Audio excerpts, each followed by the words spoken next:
Amis d'Africa TV Network, c'est pour moi un honneur, je veux dire, un très grand plaisir de vous présenter cette émission. Nous accueillons un invité hors norme, un anthropologue, ethnologue, citoyen engagé, M. Frédéric Nzeyimana. Alors, il nous rejoint depuis le Canada pour une discussion explosive sur ce qu'on appelle l'idéologie Hutu, qui est à l'œuvre dans, n'est-ce pas, les violences récurrentes qu'on a dans la région de Grand Lac. Alors, il est auteur de plusieurs publications. Donc, Monsieur Frédéric Nzeyimana, c'est un habitué d'Africa TV Network. Il nous suit toujours. Nous sommes avec lui à tout moment. Monsieur Frédéric, est-ce que vous êtes en ligne? Est-ce que vous me suivez? Je vous appelle qu'il intervient à partir du Canada. Bonjour, Monsieur Frédéric. Bonjour, Monsieur Mukenge. Je suis très bien. Merci à tous ceux qui nous écoutent. Ok, ça c'est très bien. Alors pour moi, c'est une joie, un très grand plaisir de vous avoir. Donc c'est une thématique aujourd'hui, en tout cas, qui est, certains diront, c'est une thématique complexe parce que on va parler du génocide des Bahutu par la dynastie Batutsi Bahima. Commencez d'abord par nous peindre le tableau. Qui sont les Batutsi Bahima, mes professeurs? Allez-y, vous avez la parole. Les Batutsi Bahima de la région des Grands Lacs. Oui. Deux noms qui signifient, comme anthropologue, deux termes complètement différents, mais qui maintenant sont confondus. Non, ce n'est pas même confondu. Il y a un qui a disparu dans l'autre. Le terme Hima a un livre, Burundi, génocide des Bahutu, par la dynastie des Batutsi Bahima nazi. J'insiste, Batutsi Bahima nazi, une du Burundi, qui était enseignant dans une école primaire en 1972, du clan des Badjiji, a été tué comme un Hutu, comme notre clan dit Hutu, alors qu'il était du clan des Badjiji. Et les Badjiji, ou les clans des Bahanza, les clans des Bachou, comme on les appelle avec les noms, ce sont ces autres clans qui ont formé la monarchie burundaise, qui a produit les Batutsi du Burundi. Et mon livre au départ, c'est de m'expliquer exactement c'est quoi ce phénomène-là. Et alors, la réponse se trouve dans ce qu'on appelle le génocide des Bahutu. Tous ceux qui être tués, peu importe le nom de leur clan. Et c'est là où ça doit intéresser les Congolais et les autres. Il est possible que ce qui se passe au Congo, pour les Bahima, ils soient en train de tuer des Hutus. Et vous allez dire, mais nous avons des tribus, ainsi de suite. Dans la tête du pyromane, il est en train de tuer des Hutus. Alors, donc, c'est quoi les Bahima? Juste pour aller vite, moi-même, j'ai été chercher. Je suis chercheur et j'ai 4 noms qui nous parlent des Bahima de la région. Et le premier, c'est justement le professeur français Jean-Pierre Chrétien. Lui, en 1998, on l'a convoqué à l'Assemblée nationale. Hima Tutsi et leur expliquer la différence entre les deux. Est-ce que c'est Hima, est-ce que c'est Tutsi, est-ce que c'est vrai vraiment qu'il existe une organisation dans la région de l'Afrique? Est-ce que ça s'appelle Hima ou il s'appelle Tutsi? Alors, je vous dirai qu'est-ce qu'il a répondu à la commission française. Et la deuxième personne qui s'est intéressée justement à la différence entre les Hima et les Tutsi de la région, pas du Burundi, de la région, on parle de la région, c'est l'administrateur belge Eugène Simons, qui lui aussi... Eugène Simons. Quelle est la différence entre les tribus ou clans bantous de la région par rapport au Hima? Et il a donné une différence nette entre les deux.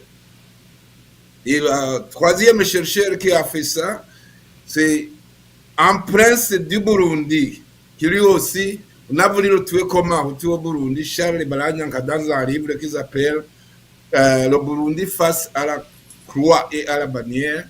Et c'est lui qui clairement va nous expliquer qu'au Burundi, il était impossible quand Hima du Burundi accède au rang de Tutsi. Okay. Maintenant, alors c'est quoi les Hima et les Tutsi? Alors, dans la note anthropologique entre les Tutsi, et il situe les Hima comme un groupe de gens de la région de l'Afrique de l'Est, Oui. mais qui appartient au royaume de l'Ancolais, le royaume des Bahinda. Nous sommes loin en Ouganda, de l'autre côté du Rwanda. 3 Burundi, ou au Congo, ou en Ouganda, évidemment, ils sont tous originaires de là. Et la différence, c'est que au royaume de l'Ancolais, ce royaume de Bahinda ne connaît pas la classification Hutu-Tutsi. Directement, c'est appartient au peuple Bashi. Nous sommes maintenant en République démocratique du Congo. Okay. Le royaume de Bashi, avec pour capitale Bukavu, qui signifie ethno-linguistiquement Bu, Nka, Fu, ça sonne Kirundi ou Kinyarwanda, qui signifie la capitale, le jardin de vaches. Inka, dans ma langue Kirundi, ça signifie vache. Inka, en Kinyarwanda, ça signifie vache. Et Bukavu, c'est la capitale du royaume des Bashi, fondateur à l'origine de ce qui s'appelle le Rwanda de Kigali. C'est un royaume qui a évolué à partir du Bushi au Congo, exactement là où le Bushi se trouve maintenant, à Bukavu, qui a évolué vers l'Ouganda, vers en Corée, le royaume des Bahinda, le royaume des Bahima. Et le Burundi, c'est des clans du coin de la Tanzanie au sud de l'Ancorée, la région qui s'étend vers le lac Tanganyika du côté du Congo. Donc, le Bushi qui s'étend vers le Rwanda et le Muluzi, ça existe toujours, et Baluzi, Muluzi, ça signifie tout simplement de la famille royale. Et c'est ce terme Baluzi, Waluzi, les gens de la famille royale qui allaient visiter les gens de la famille royale, ça signifie que appartenant à la famille royale. Alors, ils avaient des vaches, et les vaches, c'est la richesse traditionnelle, l'élément qui constitue la monnaie de nos richesses au Rwanda, et ce sont ces richesses qui intéressaient en particulier, justement, les Bahima de l'Ancolais. Note de Eugene Simmons. Lui, il va en présenter en termes de les deux Rwanda. Le Rwanda, originaire du Bushi, de Baluzi, et le deuxième Rwanda, de Bahima, tu dis, où la philosophie ou la sociologie des peuples de la région. La différence que j'ai trouvée entre les Bahima et toutes les autres tribus de la région Bantou, c'est leur notion d'humanisme. Toutes les tribus de la région ont construit le royaume de l'humanisme Bantou, Ubuntu, humain. Ils ont un esprit humain, ils ont une âme humaine. Et l'administrateur de Belgique dit la grosse différence avec les Bahima, c'est que les Bahima de la région n'ont aucune âme humaine. Il dit, c'est écrit que les Bahima sont considérés comme une âme de gens qui ravagent des populations entières sans aucun regret, Et c'est exactement comme ça que le livre de Charles Baranyanka au Burundi nous présente les Bahima, qu'un Hima ne pouvait pas être un Mututsi. Au Burundi, c'était interdit. Les organisateurs des Miyango, donc des sociétés, des gens qui vivent ensemble en harmonie. Et le Muhima ne pouvait pas être ce type de guide qu'on voulait. Et alors, il ne pouvait pas accéder au rang de Batutsi. Et toute la monarchie burundaise, pendant 4 siècles, ont protégé l'ensemble des Miyango. À des gens qui vont mourir, des Miyango qui vont être exterminés. Et ils utilisent même le mot génocide des gens. Alors, j'ai les profs sous appel WhatsApp.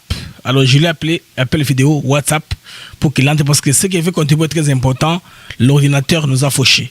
Allez-y, professeur, continuez avec notre question. J'ai posé la question de savoir comment est-ce que vous considérez les autres comme les nazis. N'est-ce pas ça très fort? Allez-y, prof. Oui, on était rendu donc. La question c'était pourquoi Batutsi Bahima nazi. C'est qu'au cœur de mon enquête comme anthropologue, il y a justement quelque chose de pas très compris par les gens de la région de l'Afrique de l'Est. C'est l'influence peu comprise mais puissante de l'idéologie dynastique Hima-Tutsi, un système de domination enraciné dans des hiérarchies précoloniales, les favoritismes coloniaux et les luttes de pouvoir post-indépendance. Alors, à travers des témoignages bien documentés et des références historiques croisées et des analyses rigoureuses, je présente des preuves de ce projet politique qui est celui de la décapitation délibérée des dirigeants Bahutu au Burundi et l'extermination d'un groupe social et la montée au pouvoir d'un nouvel ordre dynastique au Burundi, oui, modélé non pas en partie, mais complètement sur le modèle du totalisme nazi. Oui. Et vous y retrouvez exactement le Mein Kampf d'Adolf Hitler d'Allemagne. Mein Kampf, c'est le livre d'Adolf Hitler, l'idéologie des nazis, qu'il appelle Mon combat. Ce combat a été mis en œuvre au Burundi, oui, par les aristocrates Hima-Tutsi venus du Rwanda. Et ils sont, ce groupe-là, Hima du Rwanda, après qu'ils s'associent avec les Hima du Burundi et après avec les Hima de l'Ouganda, ce groupe-là est le cerveau présumé caché de tous les génocides contre les Tutsis et contre les Hutus dans la région des Grands Lacs. Alors, l'analyse des faits historico-anthropologiques est sans équivoque. Okay. Aucun doute sur les pyromanes de toutes les crises de nature génocidaire ayant eu lieu dans la région de l'Afrique des Grands Lacs avant 1994 et après. 1. Massacre des Tutsis par des Hima en 1896 au Rwanda. Okay. Celui qu'on appelle le premier génocide des Tutsis au Rwanda, celui-là, on ne le connaissait pas. 2. Le massacre des Tutsis par des Hima en 1972 au Burundi, non pas au Rwanda, mais ici au Burundi, suivi d'une extermination des Hutus au Burundi, et les Hutus entendaient tous les autres clans non Hima du Burundi. Alors, ce sont eux les Hima, ce groupe de gens impliqués, dont on ne parle jamais, eux, les Hima du Rwanda, que j'appelle moi la 4e composante ethnique du Rwanda, après celle des Tutsis et des Hutus et des Trois. Ce sont eux les pyromanes de tous les génocides des Tutsis qui ont lieu au Burundi ou au Rwanda. Et présentement pyromanes des massacres de Tutsis en RDC. Et comment est-ce qu'ils procèdent? Des Hima, des nazis. Alors, dans mon livre, je suis allé chercher, lire pour voir d'abord comment ils procèdent. Je suis à la page 14.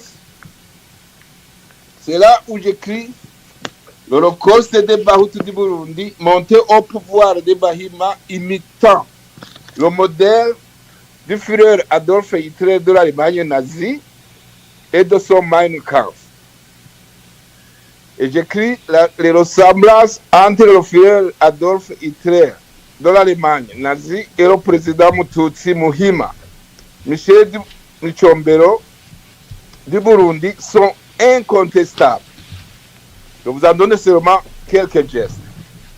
Comme le Führer Adolf Hitler, le président Michel Micombero a réussi à concentrer tout le pouvoir entre les mains d'un petit noyau de Bahima de Bururi, transformant la Première République en un État totalitaire. Tous les partis sont interdits, sauf l'IPRONA.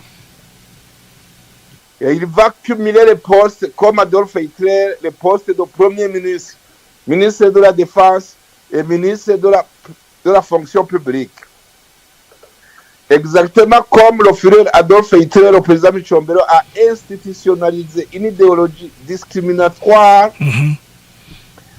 Et les nazis d'Adolf Hitler sont considérés comme une race supérieure à toutes les autres.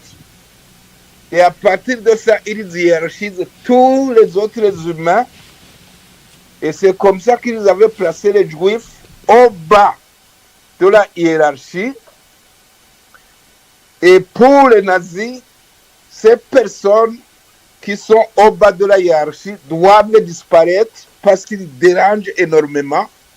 Et c'est comme ça que on les extermine comme pour balayer la place. Okay? Alors, le président Michel Micombero, il va institutionnaliser une idéologie discriminatoire. Il va hiérarchiser les ethnies en plaçant les Batutsi Bahima au sommet de la pyramide. Et les Bahutus, entendez ceux qui étaient des rois, et les Bahutus au plus bas de l'échelle. Seuls les Batutsi Bahima occupaient les postes stratégiques dans le gouvernement et dans l'administration. Alors, j'ai pu inventorier jusqu'à 8 ressemblances entre ce que les nazis d'Adolf Hitler ont mis en action pour l'extermination de 6 millions de Juifs, que les Bahima du Burundi ont utilisé textuellement, mot par mot, action par action, au point même de dépasser les exactions du Führer allemand Adolf Hitler.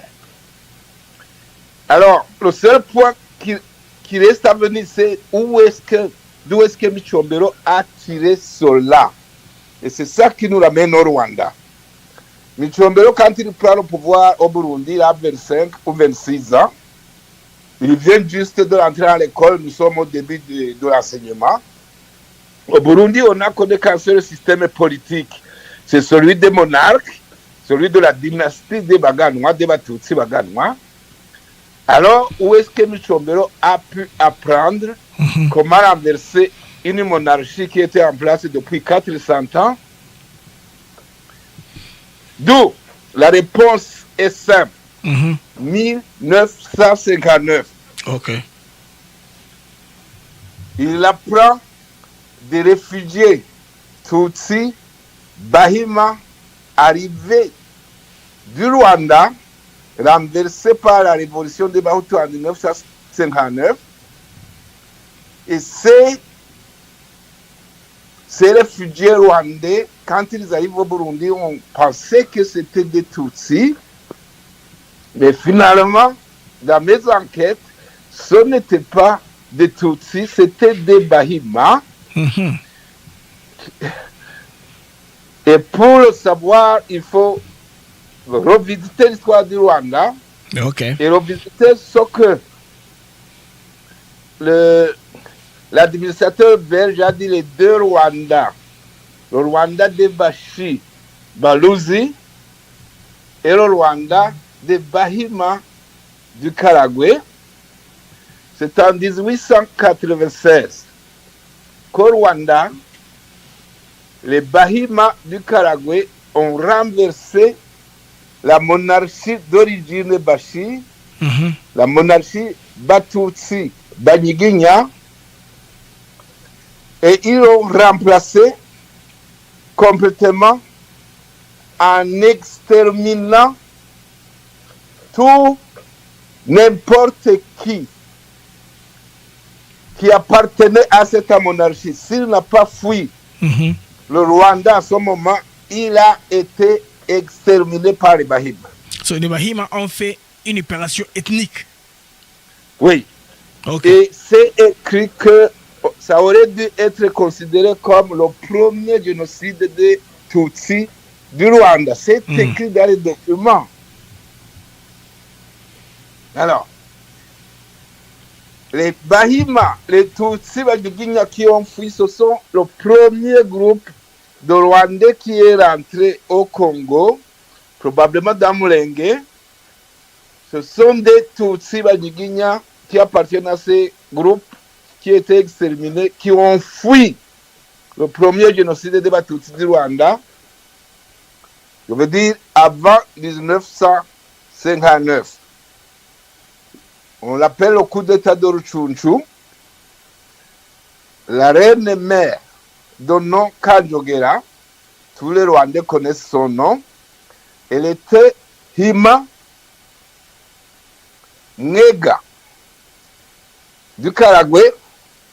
Et ce qui est important à savoir, c'est que les Bahima Bega qui ont renversé la monarchie des Batutsi Banyiginya au Rwanda, ça c'est le clan du président actuel du Rwanda, Paul Kagame. Ce n'est pas un Tutsi, c'est un Hima. Kagame, c'est un Hima, c'est pas un Tutsi. Oui.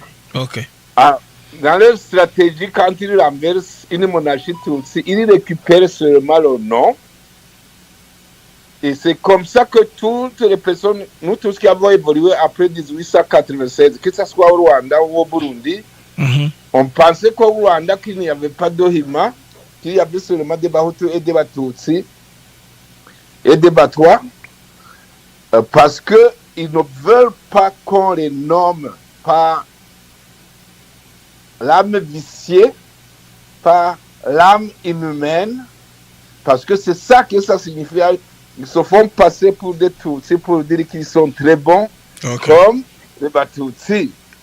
Mais comment est-ce que tu les reconnais? Par l'âme viciée, le mal qu'ils sont capables de faire.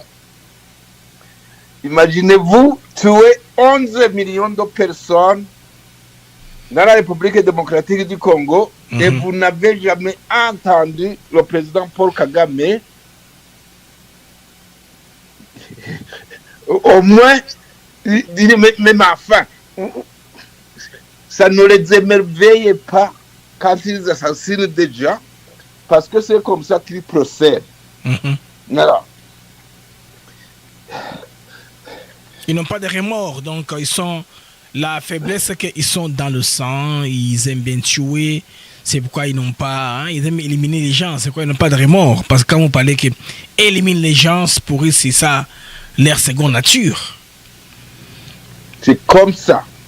Aucun regret quand ils éliminent des gens. Ils procèdent par génocide avec l'idéologie nazie. Et l'idéologie nazie, c'est les autres, les tribus bantoues de la République démocratique du Congo, y compris les Tutsis, Banyarwanda, Banyiginya, y compris les Hutus du Burundi. Dans la hiérarchie nazie, c'est comme de la saleté qu'il faut seulement balayer, éliminer. Et c'est finalement au Burundi que nous avons trouvé, avec le génocide de 1972, Oui. quand on vous raconte comment vraiment ils tuent les Hutus, 5000 fosses communes. Ils enfouissent les gens dans les fosses communes, encore vivants, et puis ils les tassent avec des moteurs, sans aucun regret. Ils prennent des enfants du dos de leur maman, ils les grillent sur le feu comme des brochettes et les mangent et les donnent aux mamans pour qu'ils mangent. Et un des noms du Rwanda qui est actuellement bien connu, il s'appelle Nyaruhirira. C'est maintenant le secrétaire administratif de la secrétaire générale de la francophonie, Louise Mushikiwabo. Son secrétaire qui s'appelle Nyaruhirira, c'est le fils d'un autre Nyaruhirira qui était au Burundi en 1972. Et c'est lui qui contrôlait la région de l'Est du Burundi où ils ont grillé littéralement des enfants, des bébés, comme des brochettes et les ont mangés dans Bukemba, à Rutana. Est-ce que c'est assez ça? Ça, c'est trop grave comme révélation, compte tenu de la nature de Hima qui est un peu plus inhumaine. Ça, c'est du manque d'humanité, en tout cas, dans ça. Alors, nous allons maintenant aller à ce qui se passe maintenant en RDC. Parce qu'en RDC, quand j'ai parlé offline avec vous, vous m'avez dit que les gens qui étaient au Congo, qu'on pensait être rwandais, être Tutsis, n'étaient pas des Tutsis. C'était des Hima. Les Himalayas, il y a le saignement de Rema, de ce qu'on veut me confirmer. Et tous les gens là qui foutent les désordres au Congo, qui sont là prêts pour se battre. Elles ne peuvent pas se calmer. Ou ils font la guerre, ou seulement vous leur donnez le pouvoir. Donc cela caractérise, n'est-ce pas, le caractère Hima. Oui, avec preuve à la fin. Allez-y. Alors, qu'est-ce qui se cache, d'après moi, derrière, par exemple, l'actuelle crise à Goma, Bukavu, en RDC? Le temps est venu de parler du groupe nazi de Bahima du Rwanda comme premier responsable de toutes les crises génocidaires de l'Afrique des Grands Lacs, notamment au Rwanda, au Burundi et présentement à l'est de la République démocratique du Congo. L'analyse des faits historiques anthropologiques est vraiment sans équivoque. Aucun doute, ce sont eux. La crise à Goma, Bukavu en RDC se comprend mieux quand il est exposé au monde, au public, comment le génocide des Hutus de 1972 au Burundi a été rendu possible grâce à la complicité des réfugiés Hima rwandais. Les Hima rwandais débutés du pouvoir monarchique au Rwanda en 1959, ce sont eux qui ont enseigné précisément au groupe de Bahima du Burundi de même appartenance clanique que ceux du Rwanda. Entendons ici les clans Bega, les clans Bachaba, les clans Bashambo, les clans Basita. Comment prendre le pouvoir monarchique au Burundi en se servant de l'extermination des Hutus, afin qu'une fois que les Hima du Burundi sont installés au pouvoir, comme ce fut fait au Rwanda en 1896, lors du coup d'État de Ruchunchu, avec la reine mère Kanjogera, ces nouveaux monarques Hima du Burundi puissent les aider à reprendre le pouvoir au Rwanda à l'avenir. Et c'est ça qui va se dérouler de 1972 à 1994.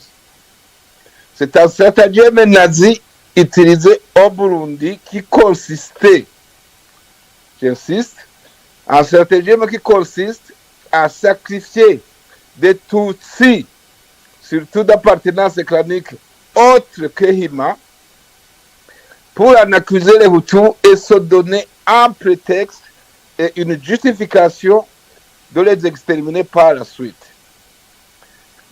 Et pour que les gens comprennent, le seul contentieux entre le Rwanda et le Burundi présentement, le seul contentieux entre le Rwanda et le Burundi, ce n'est pas des terres. Le Burundi n'a rien pris au Rwanda. Oui. La question c'est d'où ce qu'est la nature du contentieux Rwanda et Burundi. La réponse est celle-là. C'est la volonté du président Paul Kagame de tout faire pour empêcher que le génocide des Bahutu du Burundi ne soit jamais révélé aux Nations Unies et au monde. Ok. Afin que son implication dans le génocide des Tutsis du Rwanda en 1994 ne soit établie. Est-ce que vous m'avez saisi? Oui. Empêcher que les génocides soient reconnus à l'international. Donc, Kagame fait tout pour empêcher que à l'international, les massacres, les génocides des Tutsis, Hutus ne soient pas reconnus. C'est ça, parce qu'il montrerait l'implication de Hima du Rwanda, des clans de Paul Kagame. Et Paul Kagame, il a grandi au Burundi, je pense, jusqu'à 3 ans. Sa famille était là. Sa femme,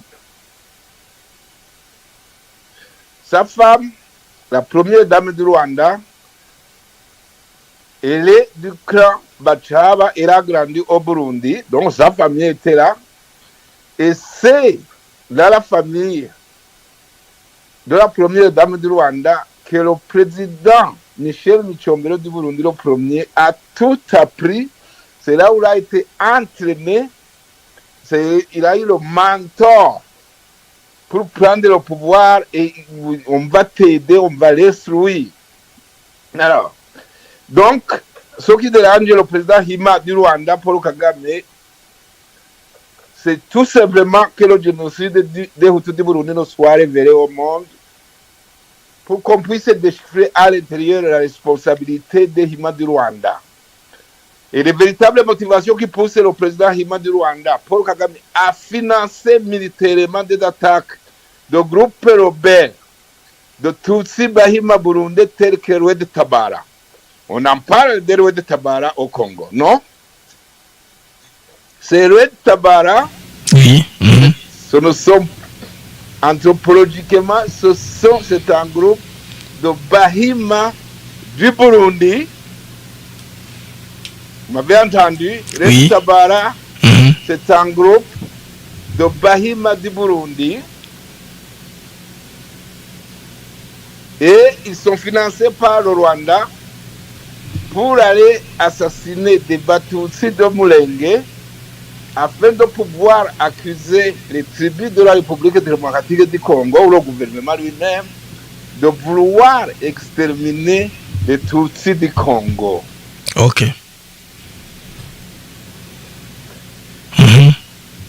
Ça s'est fait entendre, oui. Oui. Alors, le président Hima du Rwanda craint que sa responsabilité en la terre Mensireya dans le génocide du Rwanda ne soit dévoilée à partir d'une preuve indirecte qui se trouverait non pas au Rwanda, mais qui se trouverait au Burundi.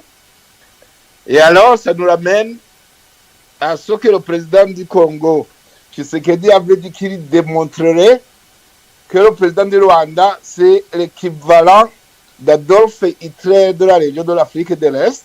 Et moi, comme chercheur, j'ai décidé d'aider le président du Congo à prouver, à montrer que le président du Rwanda, oui, peut être,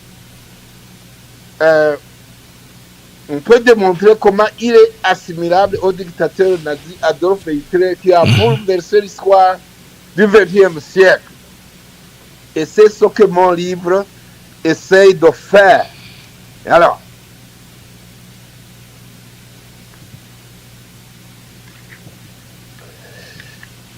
quoi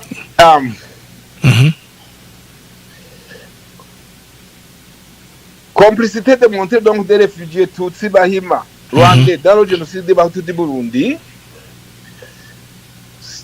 Stratagème de Tutsi Bahima de sacrifier des Batutsi de souche autre que Hima. Et je souhaitais que la République démocratique du Congo, la RDC, oui, et la communauté internationale apprennent la non manquant sur les véritables motivations qui poussent le président Tutsi Hima du Rwanda Paul Kagame à financer des attaques au Congo ou à financer des attaques visant à renverser le gouvernement du CNDD-FDD au Burundi. Il n'y a rien d'autre, c'est le génocide commis au Burundi contre les Bahutu en 1972, dans lequel les Hima du Rwanda sont impliqués.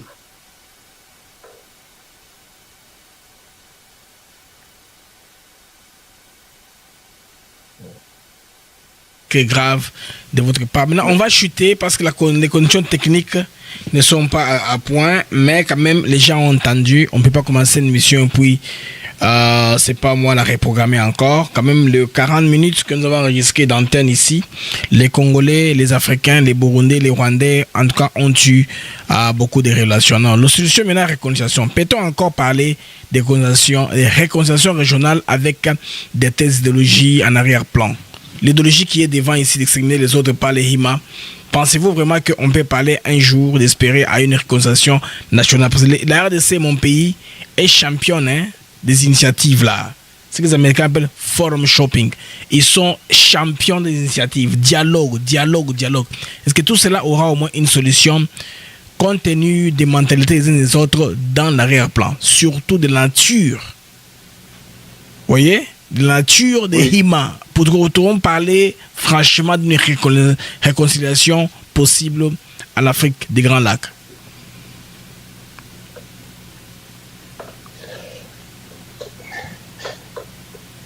Réconciliation possible. Et ma réponse c'est il y a moyen de changer toute la dynamique des crises de nature génocidaire qui secouent la région de l'Afrique de Grand Lac. Il y a moyen de changer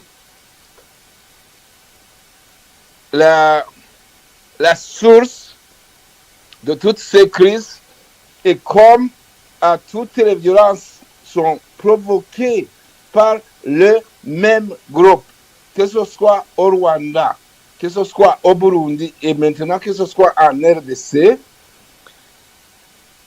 l'histoire de l'Empire Hima, si elle était dévoilée au grand jour et que les Hima du Burundi qui ont commis le génocide au Burundi et les Hima du Rwanda qui deviendraient responsables du génocide des Tutsis au Rwanda et maintenant responsables de tous les millions de vies humaines qui ont été sacrifiées en République démocratique du Congo jusqu'ici, tout ce groupe-là serait anéanti politiquement et diplomatiquement, et beaucoup d'entre eux devraient faire face à la justice internationale. Et si cela était fait politiquement, cela mènerait, oui, la paix à l'est de la République démocratique du Congo et dans toute la région de l'Afrique de l'Est. Voilà pour ce qui est de mon postulat. En tout cas, très bien pour cela, positif. Merci bien, prof. Nous allons développer d'autres thématiques au fur et à mesure que le temps passe parce que vous avez beaucoup à partager avec nos compatriotes. On va fixer une autre date où vous allez revenir encore avec d'autres éléments parce que votre récit est très révélateur. La plupart des choses que vous dites là, c'est une chose que j'entends pour la première fois.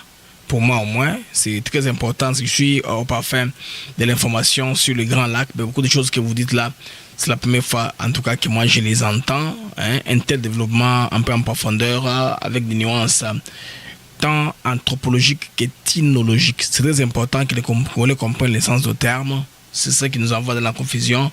Les autres ont profité pour, n'est-ce pas, s'aimer les deux autres. Merci pour vous, professeur. C'est moi qui vous remercie, journaliste Mukenge. Les amis, ça c'était le professeur Frédéric Nzeimana depuis le Canada. Ça c'est un de nos contributeurs à notre chaîne. Il a tenu à ce que son récit puisse être entendu. Malheureusement, la technique nous a fauché compagnie. Mais vous avez retenu l'essentiel. L'émission sera en différé. Je vais faire un toilettage pour seulement garder la partie WhatsApp qui s'est intéressée. La partie lien n'a pas marché. On va voir comment est-ce qu'on va revenir avec peut-être un système Zoom où deux participants entrent dans l'émission. Comme ça, on va faire participer beaucoup de personnes. On va prendre un rendez-vous pour faire un Zoom avec plusieurs personnes, un Zoom qu'on va diffuser. Comme ça permettra aux uns aux autres de comprendre ce qui se passe par rapport à la thématique, le problème de l'Afrique des Grands Lacs. Les amis, c'est pour moi une joie, un très grand plaisir. Bozake Bele, Yakolanda moi, partie ou information avec les profs, Alingaka Pesa, et on appelle sur opportunité. Au revoir les amis et je pense bien à très bientôt, Inch'Allah. Je m'excuse aux uns aux autres qui ont été techniquement déçus parce que la qualité n'était pas optimale par rapport à notre façon de faire les choses. Au revoir et à plus tard, Inch'Allah. TV Network. C'est bien beau s'abonner massivement.